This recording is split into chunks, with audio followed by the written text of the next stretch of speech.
আজ আমি আপনাদের শেখাবো কোবো টুলবক্সের মোবাইল নাম্বার ভ্যালিডেশন কিভাবে করা যায়। এর আগের ক্লাসে আমি আপনাদের একটা ফর্ম ডিজাইন করেছি, সেই ফর্মটাকে আমরা ওপেন করব। ওপেন করলে দেখা যাচ্ছে যে কিছু ইনফরমেশন পাওয়া যাবে। আমরা যেহেতু ফর্ম নিয়ে কাজ করবো, আমরা ফর্মে ক্লিক করব এবং হাতের ডাইন সাইডে কয়েকটা আইকন দেখা যাচ্ছে। এখানে হচ্ছে এডিট, তারপরে হচ্ছে প্রিভিউ, তারপরে হচ্ছে রিপ্লেস, তারপরে মোর অ্যাকশন। তা আমরা প্রথমে কলমের মতো যেটা আছে ইডিটে যাব। ইডিটে গিয়ে আমাদের টার্গেট আজকের ট্রেনিংয়ের ক্লাসের হচ্ছে মোবাইল নাম্বার আমরা ভ্যালিডেশন করব।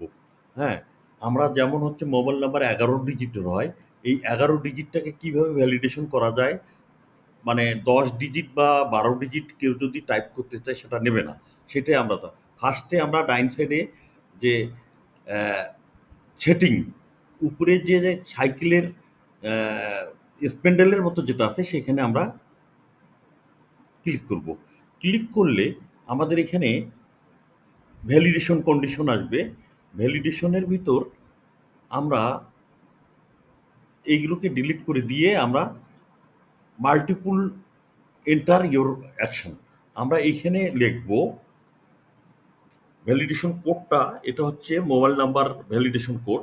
আর আর ই আর ই জি ই আর ই আর ই জি ই এক্স, ফার্স্ট ব্র্যাকেট, তারপরে হচ্ছে ডট, তারপরে হচ্ছে ডটের পরে আমরা কমা দিব। কমা দিয়ে তারপরে হচ্ছে কমা দিয়ে আমরা ইনভার্টেড কমা কোটেশন দেব, ইনভার্টেড সিঙ্গেল। তারপরে আমরা শিপ ধরে 6 দিব, যে ত্রিভুজের মতো যেটা আছে আছে মাল্টিপুল যাকে বলে এটাকে। তারপরে হচ্ছে আমরা থার্ড ব্র্যাকেট দিব।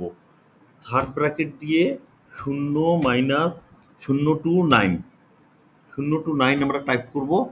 তারপরে হচ্ছে আমাদের সেকেন্ড ব্র্যাকেট দিব 11 ডিজিট, যেহেতু আমরা ভ্যালিড করব, ক্লোজ করলাম। তারপরে আমার হচ্ছে ডলার চিহ্ন দিব, সিঙ্গেল কোটেশন শেষ করে ব্র্যাকেট ক্লোজ করব এবং নিচে লিখব এরর মেসেজ। আপনাকে যদি বেশি নাম্বার টাইপ করেন, 11-র বেশি বা কম, তখন আপনাকে একটা মেসেজ দিব, সেই মেসেজটা আমরা ভ্যালিডেশন করব। Please please enter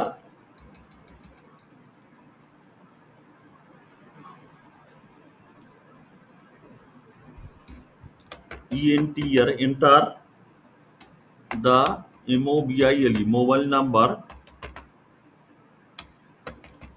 should be 11 digits digits। এখন আমরা সেভ করব।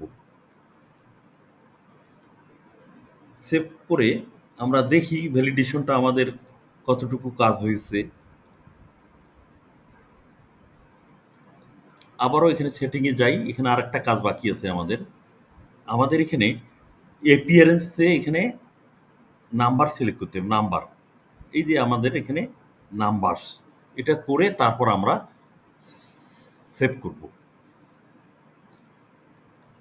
সেভ হয়ে গেলে সাকসেস দেখাচ্ছে উপরে, তখন আমরা এটাকে ক্রস চিহ্ন দিব এবং রিডিপ্লয়েড স্ক্রিন আসবে। আমি আগেই বলেছি যে কোনো কিছু আপডেট বা কোনো কিছু সংযোজন বিয়োজন করতে গেলে আপনাকে যে কোনো ফর্মটাকে সেভ করার পরে আমাদের রিডিপ্লয়েড করা লাগে। সেখানে আমরা ওকে করলে ডিপ্লয়েড হয়ে গেল এবং আমরা এই যে চোখের মতো আছে এখানে প্রিভিউ দিয়ে আমরা দেখব সে আমাদের যে কাজটা করলাম সেটা ঠিক হয়েছে কিনা, অ্যাক্টিভেশন হয়েছে কিনা। 11 ডিজিটে আমরা মোবাইল নাম্বারটা টাইপ করতে, এখন আমরা নিচে যাই, যেখানে মোবাইল নাম্বার আছে সেখানে আমরা টাইপ করব। এখানে আমি আমার মোবাইল নাম্বারটাই দিচ্ছি 01714 517087। আমি যদি দেই তাহলে সে কোনো মেসেজ দিচ্ছে না, সে চলে আসতেছে পরের ফিল্ডে। এখন আমি যদি এখানে এর পিছনে একটা 9 দেই, দিয়ে আমি যদি আগাই তাহলে বলতেছে please enter the mobile number should be 11 digit.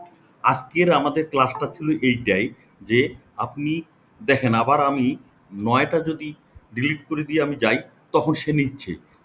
এটা খুবই গুরুত্বপূর্ণ, কারণ অনেক সময় যারা টাইপ করে তাদের হাতের বিভিন্ন কি চাপ পড়ে কম বেশি হইতে পারে, সে কিন্তু যাইতে পারতেছে না।